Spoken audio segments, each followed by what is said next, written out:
Imagine you buy a car. You love it. It runs great. Then one day the manufacturer quietly removes the ability for any mechanic other than their own dealers to open the hood.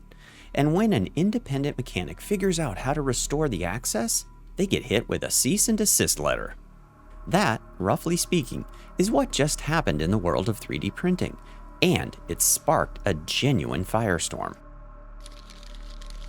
So let's meet the players. Bambu Lab is a Chinese 3D printer company that has taken the maker world by storm. Their printers, the X, P, A, and now H series, are fast, reliable, and packed with features. For a lot of hobbyists, they've become the gold standard. Bambu Lab's official slicing software, the app that turns your 3D model into printer instructions, is called Bambu Studio. And here's the key detail. Bambu Studio is open source, released under something called the AGPL license, which we'll come back to. Because Bambu Studio is open source, the community built on top of it. The most popular result? OrcaSlicer, a community-driven fork of Bambu Studio that added features like scarf seams, advanced calibration tools, and more, often before Bambu added them officially. For many Bambu printer owners, OrcaSlicer became the preferred way to run their machines, and then things got complicated. In January 2025, Bambu Lab quietly changed how their cloud system worked. Previously, OrcaSlicer could connect directly to Bambu printers over the internet, just like the official app. After the change, that was no longer allowed. Third-party slicers like OrcaSlicer were forced to route through a new piece of Bambu's own proprietary software called Bambu Connect. And with that came significant limitations on what you could remotely do with your own printer. The community was frustrated. This was hardware people owned, software they relied on, and the rug had been pulled. Enter Pawal Jarzak, an independent Polish developer who had previously helped Bambu Lab users with Linux compatibility issues. In April 2026, he published a fork of OrcaSlicer on GitHub called OrcaSlicer Bambu Lab. His goal was simple: restore the direct cloud printing that had been removed. His project gained attention fast. Then Bambu Lab came knocking with a cease and desist letter.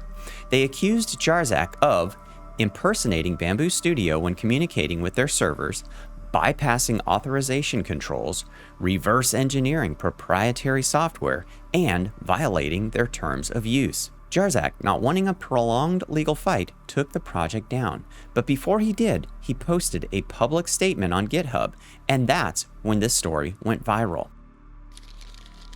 Tech commentators and open source advocates came out swinging.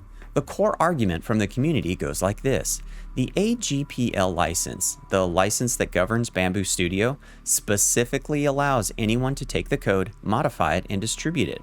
That's the whole point of open source. Jarzak's fork used that very same code. He wasn't stealing anything. He was doing exactly what the license permits. Critics also point out something that stings a bit. Bambu Studio itself is built on Prusa Slicer, which is built on Slicer, the open source work of the broader community. Bambu Lab has benefited greatly from open source. They just don't seem keen on the obligations that come with it. Prominent voices like Jeff Geerling, Louis Rossmann, and Gamers Nexus piled on, with some saying that they would no longer recommend Bambu products. The Nintendos of 3D printing comparison started circulating, a reference to Nintendo's notoriously aggressive stance against fan developers. There's also a broader principle at stake here. When you buy hardware, should the manufacturer be able to change what it does after the fact? And should a legal threat be the answer when a single developer, without deep pockets, restores a feature that the community previously enjoyed? Now, to be fair, and this is worth really hearing, Bambu Lab's response isn't entirely unreasonable.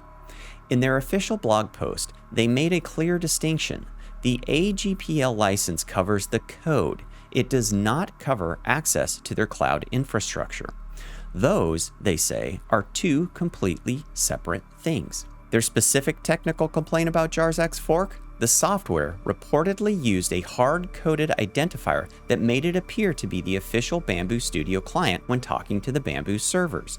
In other words, it's identified itself as the official app, and Bambu Lab argues that's impersonation, not just a fork. Their concern is practical. If thousands of third-party clients all identify themselves as the official app, Bambu's servers can't tell the difference between a real user and what could be a flood of unauthorized traffic. They point out past incidents where server outages affected all users, not just power users.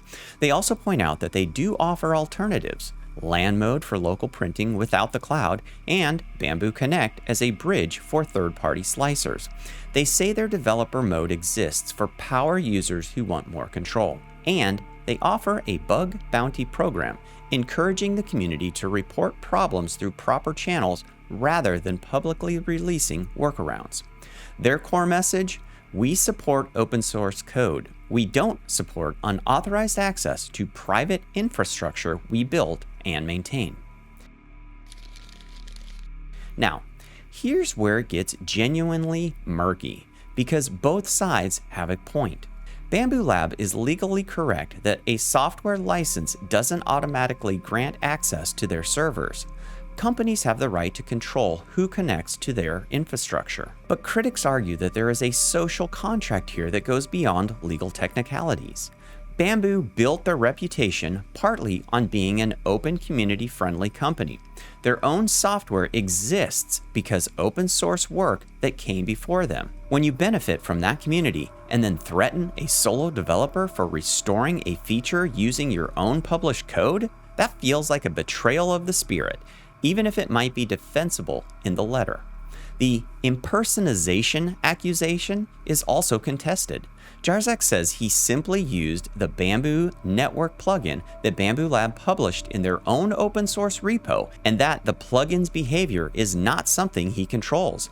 Bambu never showed him exactly which code was the problem. There's also a longer-term concern advocates raise.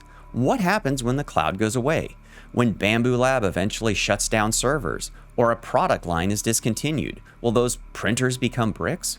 Open source advocates argue that's exactly why community alternatives need to exist. So, where does that leave us? A company built on open source code used legal pressure to shut down one guy who was trying to restore a feature using that same open source code that the company had removed. The developer had no resources to fight back. The project is gone. Whether you think that's reasonable corporate self-defense or a troubling sign of things to come probably depends on how much you value software freedom versus platform stability. And that's kind of the point I want to leave you with, because there isn't just a clean answer here. This is a debate about values, control versus openness, stability versus community ownership, legal right versus the spirit of how those rights are supposed to work. What do you think? Was Bambu Lab right to protect their servers, even at the cost of this developer's project? Or did they cross a line by threatening legal action over code that was published under an open license? And does it change your mind about buying or keeping a Bambu Lab printer? Drop your thoughts in the comments below. And if you want to dig deeper, I'll link to the full Bambu Lab post, Jarzak's GitHub statement, and Jeff Geerling's write-up in the description. Thanks for hanging out with me for a bit. Please take a moment to hit that like button, subscribe to the channel, and hit the notification bell so you know when I drop new content. As always, I enjoy the time that we get to spend together here on the channel. Let's keep on learning, burning, printing, and growing together. Take care, everyone.